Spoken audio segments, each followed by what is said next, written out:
Okay, so we covered briefly today some of the pipeline reveals and also the in-hand images from Hasbro Pulse live stream. Here are the official reveals pre-order for the next wave of G.I. Joe Classified Ripper. So staying true to the action figure, not the G1 cartoon of G.I. Joe, because his shirt was more yellow in that one. Hopefully they come up with a variant of Ripper. This one looks exactly like the 3/4 scale Ripper that came out, Dreadnoks. Gotta be careful with that name Ripper, eh? It rhymes with something else, which I won't mention.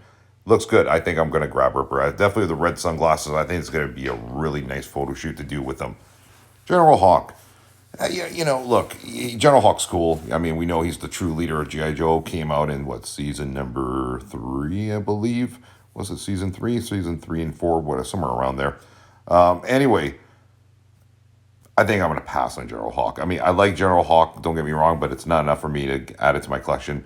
Maybe down the line if I see it for a real cheap price, and I might grab General Hawk, maybe. But for sure, Ripper is definitely a must-have for the Dreadnoks to go as R10. I think that is the staple so far out of this wave, but we're going to continue on. Here's Helix.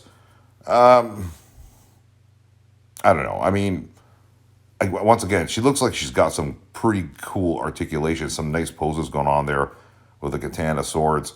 Nice face sculpt as well, too. Definitely an upgrade from some of the older female versions of G.I. Joe Classified. It's got a more softer facial tone on her.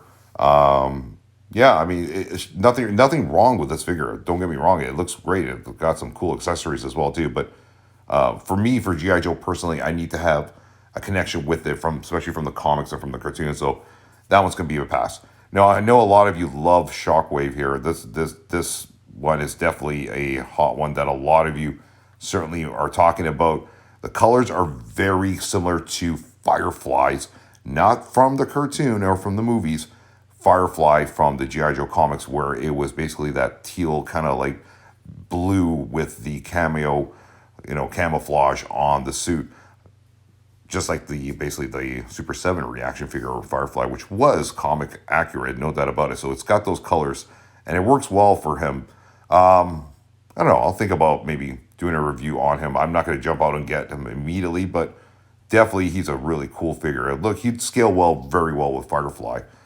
And then last we have Buzzer, which again, if you have the Zartans, both the original one that came out from the Classified, the Deluxe Zartan, you got to get the rest of the Dreadnoks. They're compatible with them. They're his motley crew. You know what I mean? They were a staple of the 80s. It doesn't get any more 80s than the Dreadnoks and Zartan. Like it was that rock look of the 80s, and they worked really well. Them and Motley Crue, I would love to see them out for drinks. That would be a crazy night going out with the Dreadnoks and Motley Crue. Can you imagine? So anyway, overall, I'm definitely picking up Ripper, Buzzer, and the others I'll wait on for sure. Let us know what you guys are picking up from this wave. It is available. They're all available over at Big Bad Toy Store, Entertainment Earth, all major toy retailers. Yo, Joe. We'll see you guys in the next video.